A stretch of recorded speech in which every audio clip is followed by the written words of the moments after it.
Hello guys, first time na gamitin ko yung yung bagong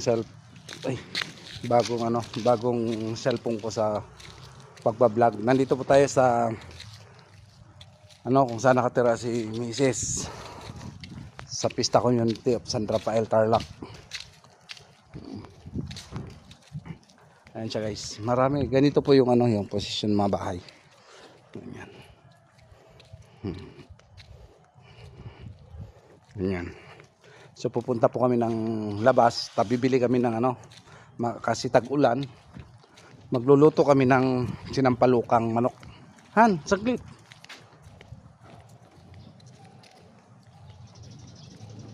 Magluluto kami ng sinampalukang manok. So dito may tindahan din. Ilocano yung nagtitinda.